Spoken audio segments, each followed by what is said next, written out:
नमस्कार, मैं हूं आपके साथ गौरव राजेंद्र। बुलेटिन की शुरुआत करते हैं। भोपाल में समाजवादी पार्टी के प्रदेश अध्यक्ष डॉक्टर मनोज यादव ने बीजेपी सरकार पर पिछड़ों के हक से विश्वासघात करने का आरोप लगाया है। इस दौरान उन्होंने कहा कि मुख्यमंत्री मोहन यादव सिर्फ पिछड़े वर्ग के नाम पर ठेकेदारी राजनीति कर रही हैं। आपको बता दें कि जबकि उनका हक और आरक्षण का अधिकार आज तक नहीं दिया गया है, उन्होंने सुप्रीम कोर्ट में 27% आरक्षण की सुनवाई को सरकार द्वारा टालने का आरोप लगाया और कहा कि सरकार केस को जबलपुर ट्रांसफर कराने की कोशिश कर रही है। साथ ही उन्होंने चेताया कि यदि 27% आरक्षण तुरंत लागू नहीं हुआ तो समाजवादी पार्टी प्रदेश व्यापी आंदोलन शुरू करेगी।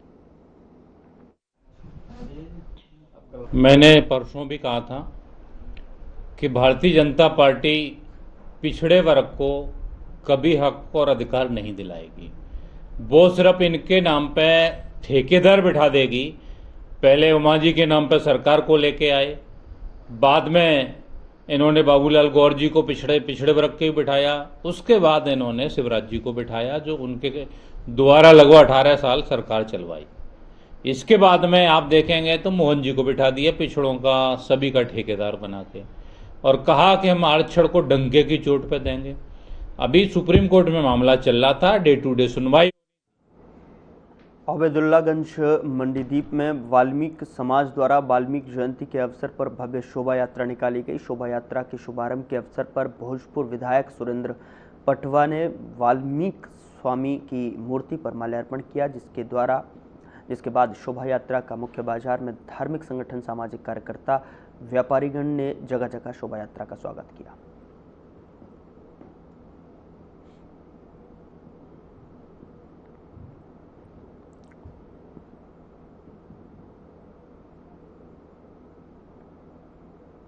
जावरा में राष्ट्र सेविकाओं का पथ संचलन निकाला और पथ संचलन रामबाग से शुरू होकर नगर के मुख्य मार्गों से होता हुआ पुनः रामबाग पहुंचा।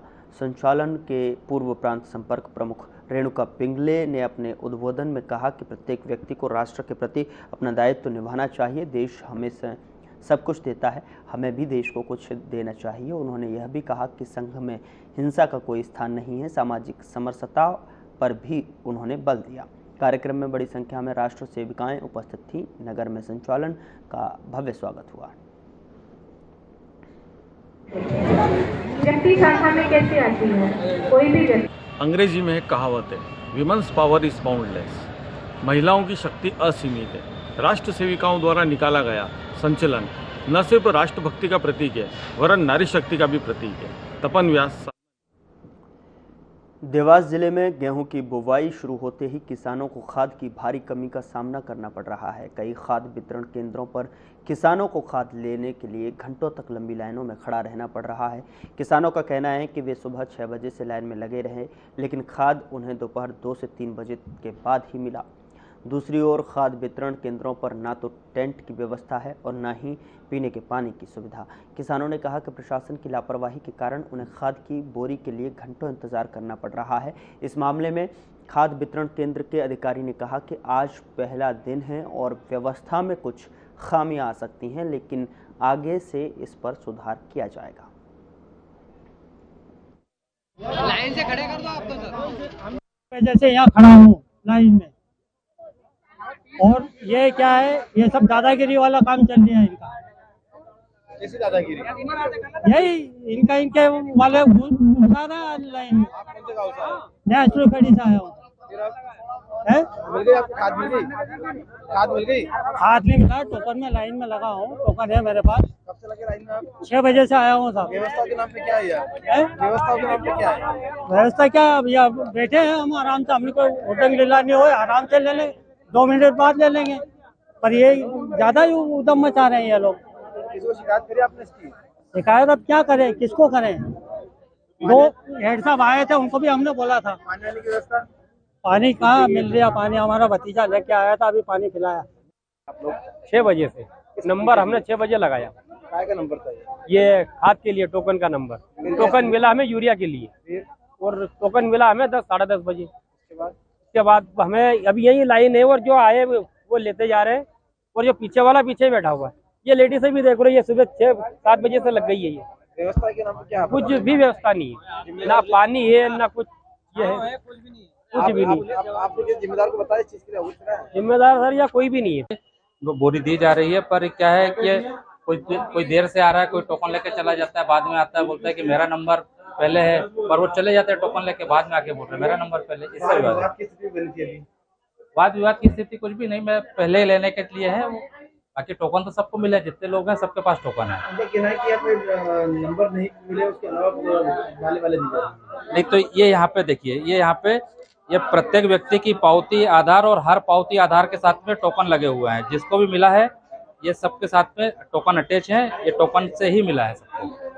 कहीं ना कहीं पुलिस व्यवस्था की जरूरत पड़ती है। पुलिस व्यवस्था की जरूरत पड़ती है। अन्नदाता कैसे अनाज उगाता है और उसके लिए कैसे खाद और यूरिया की आवश्यकता पड़ती है, वह जग जाहिर है। हालांकि आज से पहला दिन था जब यूरिया और खाद मिलने वाली थी। ये देवास का वह स्थान है मंडी जहां पर सुबह 8 बजे टोकन देने की बात की गई, टोकन बटे भी। हालांकि उसके बाद यूरिया और खाद देने में किस तरह लापरवाही सामने आई, ये देखने योग्य होगा। पूर्व में कलेक्टर द्वारा स्पष्ट निर्देश दिए गए थे कि किसान छांव में खड़ा रहेगा, उसे पानी की व्यवस्था की जाएगी। हालांकि यहाँ पर कोई भी व्यवस्था सावधानी उसको देखने को नहीं मिल रही है।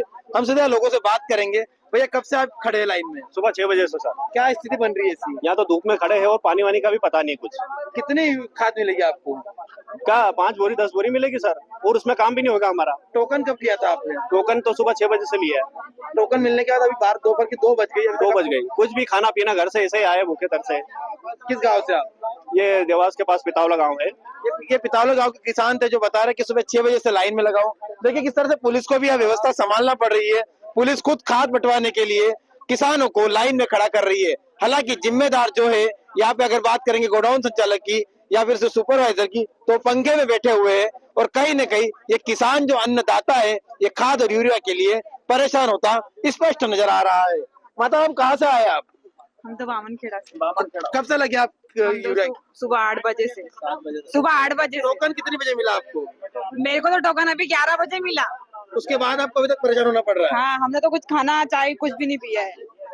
क्या कहना पड़ रहा है इन लोगों के अंदर जो बैठे हैं? अब क्या पता, अभी तो दे नहीं रहे। हमको तो कल का बोला था, फिर भी हम तो घुसे लाइन में। कल वो देने का बोला है। हाँ। टोकन कौन सा नंबर था आपका? अभी तो टोकन पे नंबर नहीं लिखा, नहीं, जब आओगे जब मिल जाएगा। क्योंकि देखिए कहीं न कहीं टोकन पे बिना नंबर के इन्हें टोकन दे दिया गया है और बताया जा रहा है कि अब आप कल आना। मतलब कुल मिला के किसान परेशान हुए, इन्हें जिम्मेदारों को कोई इनसे सरोकार नहीं। पुलिस भी यहाँ मौजूद है। बीएन पिताना सर, यहाँ पे चूंकि देख रहे हैं कि किसान यूरिया खाद के लिए परेशान हो रहे हैं, टोकन बढ़ चुके, व्यवस्था आपको संभालना पड़ रही है। सर हम खड़े सुबह से ही व्यवस्था में लगे हैं, लाइन बनवा के लगा रहे हैं टोकनों एक साथ।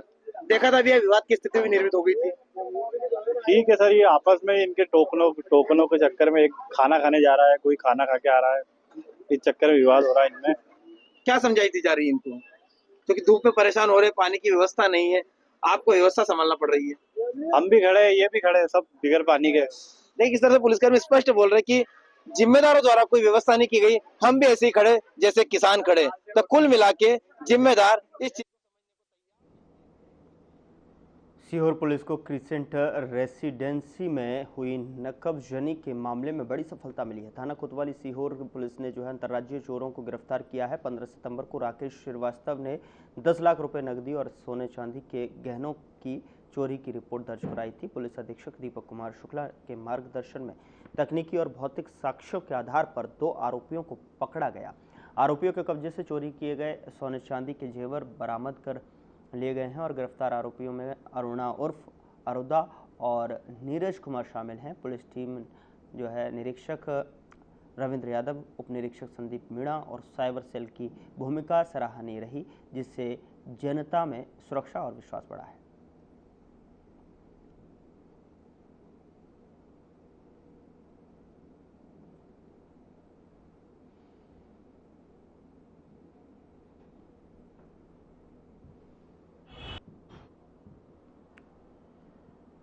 मामला सिलवानी थाने के ग्राम साईंखेड़ा का है, जहां पर शाम को एक युवती अपने घर जा रही थी, तभी अज्ञात बदमाश ने जो है युवती से छेड़छाड़ कर दी।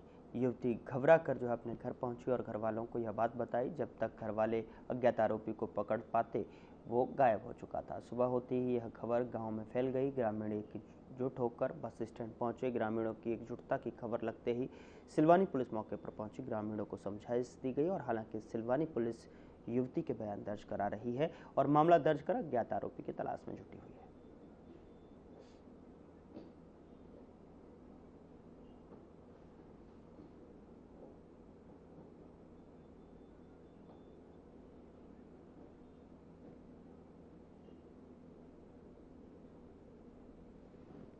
साइखेड़ा गांव में एक बालिका जो कि किसी बैंक में निजी तौर पे काम करती है, कल शाम को जब अंधेरा हो गया था, जब वो घर वापस जा रही थी, तो उसका कहना था कि कोई अज्ञात व्यक्ति ने उसके गले में हाथ डाला था। अज्ञात व्यक्ति कौन था वो उसको पहचानती नहीं है, न देखा है उसने। तस्दीक भी की गई है, सीसीटीवी कैमरे देखे गए हैं, परंतु अभी घटना की तस्दीक इस तरह से नहीं हुई है कि आरोपी कौन है, परंतु लड़की की तरफ से आज सुबह इसमें प्रकरण पंजीबद्ध कर लिया गया है और विवेचना की जा रही है। बालिका के न्यायालयीन कथन कराए जा रहे हैं। उसके बाद अगर कोई तथ्य प्राप्त होता है तो उस हिसाब से कार्रवाई की जाएगी।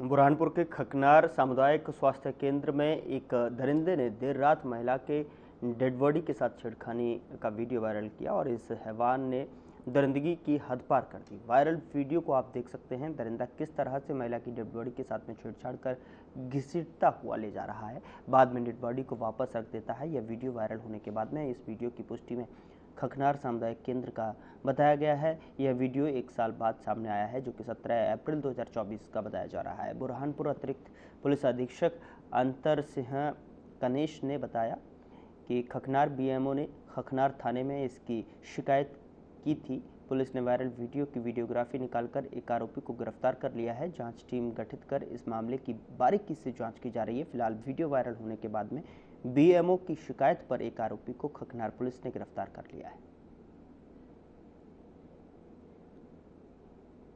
इसमें जो खकनार सामुदायिक स्वास्थ्य केंद्र से संबंधित जो वीडियो वायरल हुआ था, उस वीडियो को लेकर के कल शाम को बीएमओ खकनार के द्वारा थाना खकनार पर प्रकरण दर्ज कराया गया।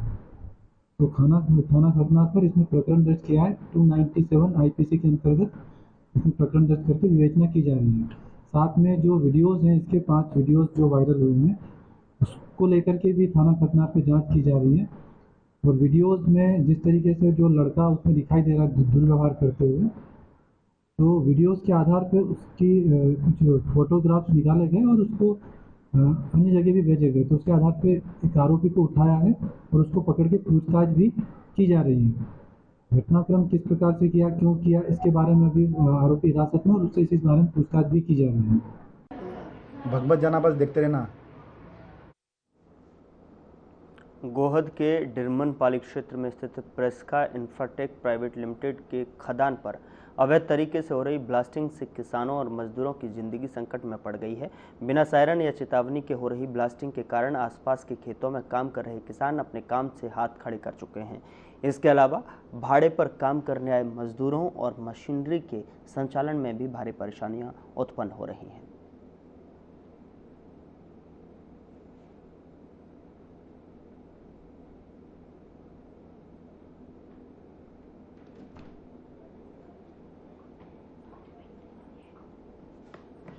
के सटीक एक खदान लगी हुई है, तो वो क्या है, पिछली साल भी हमने बुस नहीं बनवा पाया, बटाई पे दिए हुए। हम ट्रैक्टर लेके ले जाते हैं वहाँ पे। पहले इतना तो साहब लाइट ही फूट गई साहब, रखो वहाँ दोनों जने ब्लास्टिंग कर दी और ना यूँ कही कि हटो कि नहीं, ना सायरन लगो है साहब वहाँ। और मशीन ले जाते हैं, भारे पे ले जाते हैं, जो करवावे कहाँ ले जाते हैं, तो 2 घंटा साहब बैठे रहो जिनके कहाँ अलग से ना यहाँ जी कहें वहाँ और कहूँ तो जो और कहेंगे तानाशाही की रवैया करता है ना। हो चुकी है गैया वही में घुस रही है साहब, गैया घुस रही है, ना बुड्ढी लगी है, ना तार फेंसिंग, ना कछु बजाते हैं, ना कुछ ब्लास्टिंग कर देते हैं। मैं भी अभी गया, कल की बात है, तो छुप गया वहाँ पे, ब्लास्टिंग हुई है और छुप जाते हैं। हम क्या करें, परेशान है बहुत ज्यादा।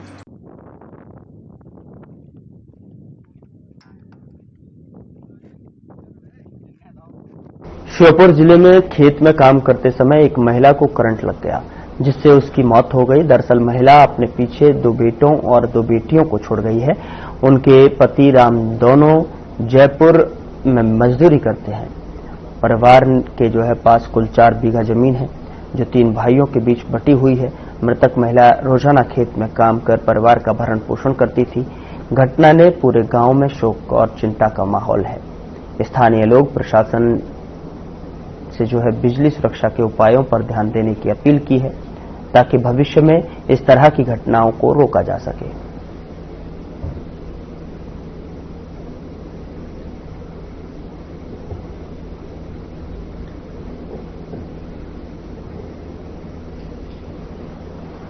तो गांव में दहशत का माहौल है और खेत में काम करते समय ये हादसा सामने आया है जहां पर एक महिला की मौत हो गई करंट लगने से। खेत में कार्य करते वक्त जो है महिला की करंट लगने से मौत की खबर के बाद जो है गांव में अफरा तफरी और शोक की लहर है। खेतों में काम करते समय यह हादसा हुआ है और जिसके बाद जो है ग्रामीणों ने प्रशासन से अपील की है कि इस तरीके की पुनरावृत्ति को रोका जाए। इस तरीके के हादसों पर अंकुश लगाने के लिए ठोस कदम उठाए जाएं जिससे कि लोगों की जान जो है जोखिम में न डले। तो महिला की करंट लगने से मौत की खबर से जो है ग्रामीणों में शोक की लहर है। बता दें कि मृतका खेतों में काम कर अपने परिवार का भरण पोषण करती थी, मजदूरी का कार्य करती थे और ऐसे में जो है खेत में काम करते वक्त ये हादसा सामने आया है जहां पर गांव में अब दहशत का माहौल है और ग्रामीणों ने जो है प्रशासन से अपील की है कि इस तरीके की पुनरावृत्ति पर अंकुश लगाया जाए। इस तरीके की घटनाओं पर अंकुश लगाने की दिशा में ठोस कदम उठाए जाएं जिससे कि आने वाले समय में इस तरीके की घटनाओं की पुनरावृत्ति ना हो।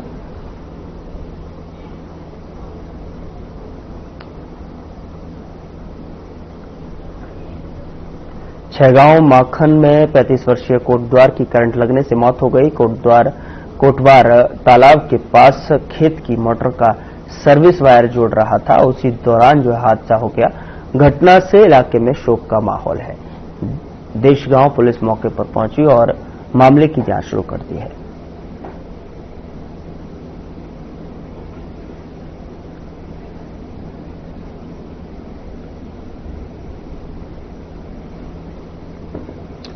पुलिस मामले की जांच में तफ्तीश में जुटी हुई है। करंट लगने से शख्स की मौत हो गई। बताया जा रहा है कि जो मृतक युवक है वो मोटर का वायर ठीक कर रहा था, जोड़ रहा था। उसको लेकर सर्विस वायर जोड़ते वक्त ये हादसा सामने आया जहां पर पुलिस मामले की जांच में जुटी हुई है।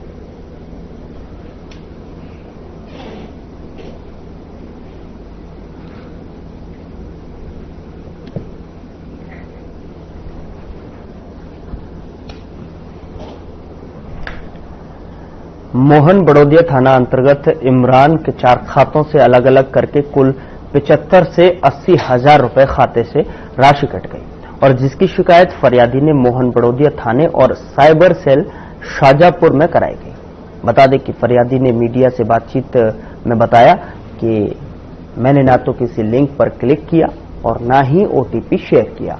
इसके बावजूद अलग अलग करके कुल 75 से 80 हजार रुपए खाते से कट गए।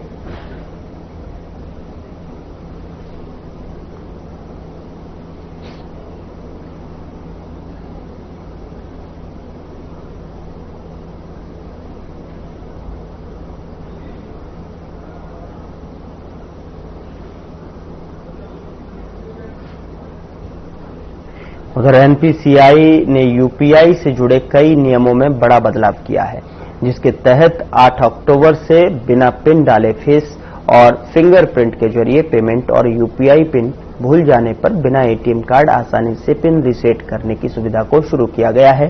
क्योंकि कई बार ऐसा होता है कि लोग यूपीआई पिन बनाने के बाद में भूल जाते हैं और फिर पिन रीसेट करने के लिए एटीएम कार्ड डिटेल्स या फिर आधार ओटीपी डालने के जरिए पिन रीसेट करने के लिए कहा जाता था। लेकिन अब एनपीसीआई ने लोगों को इस परेशानी से छुटकारा दिला दिया है।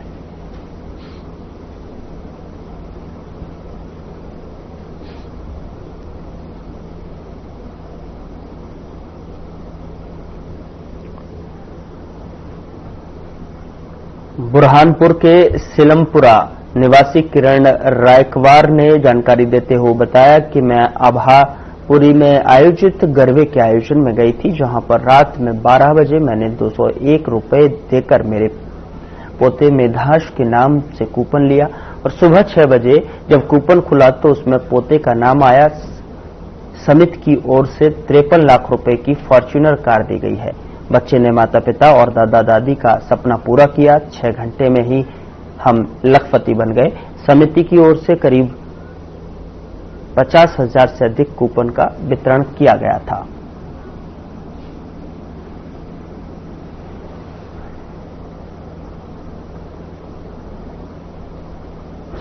फिलहाल बुलेटिन में इतना ही। नमस्कार।